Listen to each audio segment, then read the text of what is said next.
right. So, a couple things.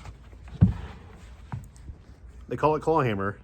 You very much want that claw shape because that's what's going to enable you to get the speed that you want. If you find yourself ever like doing a pluck motion with either your thumb or the finger that you're using, you don't want to be doing that because that's going to, your economy of motion kind of stuff. You really want it to be, when you strike down, that fingernail is going to go through the string. Do it again. And if I'm hitting other strings, you can see like I'm landing kind of on the string that I'm not sounding. Yeah, you play through the string. Yeah, you're playing through it. Land on it. And every time your hand goes down, if you're doing it like by the book. Anyway, show the angle again, because he showed me a video and he was going kind of across the string and I was trying to tell him it's more Yeah, like it's a hammer, right? You're hammering that string. And it comes out much more clear when you're actually playing. It's hard to do an individual note, but that's the motion you want. But every time your hand goes down, keep that curve. Your thumb should always be kind of bent as well, and you want your thumb to hit that drone string every time your hand goes down. Whether you sound it or not, you always want to hit it. And you can see how I can hit it and not sound it. If I want to sound it, all I do is add a little bit more pressure digging into it so that when my hand comes up, it's just going to make a sound. So I'm not plucking, I'm just adding a little bit more pressure, and then my hand coming up causes the sound. So one thing to practice is just a simple.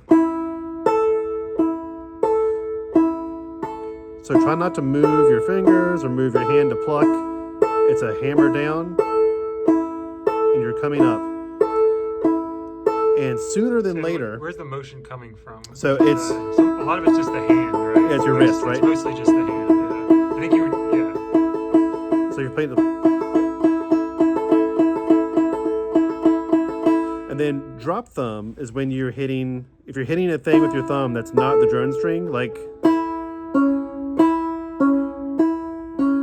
You want to start practicing that as soon as possible because it's not different at all from the drone string. You're just moving where your thumb lands. But if you kind of train yourself to always be relying on that like extra distance there, it's going to make it harder in the long run. So start to introduce. Play like a real drop thumb thing. That's a good exercise. So like what's a tune that I can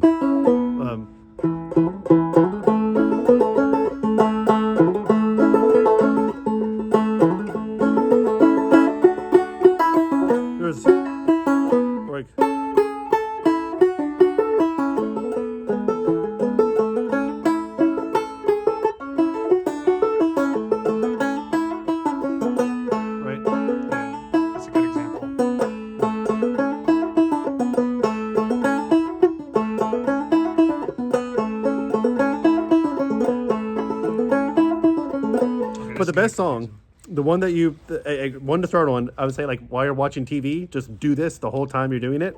Old Joe Clark, right? Okay. So the melody by itself. You're in double D or? I'm in A. Okay, A. You can do it in G too. But just that one part, that's great for practicing because you can practice just that part, like. So you're holding your thumb up right now. Is that just for illustration? Yeah. So like practice that part by itself. Get that down to where you're not, because you don't want your brain, like let your brain have that be second nature. Yeah. Once you get that working. The thumb on the upbeats. Right. The next thing is the bum ditty, because.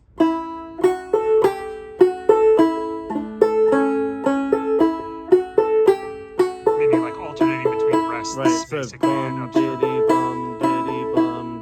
You'll notice my hand always, my thumb is almost always connecting with that string, whether I sound it or not. It's a pressure thing. Then with this same tune, you can also get the drop thumb too. So do that first, then.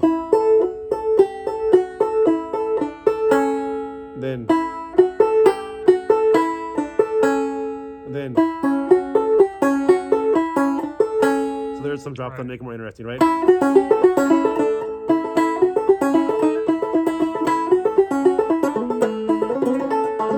getting kind of sloppy, but whatever. You get the idea. Sit down.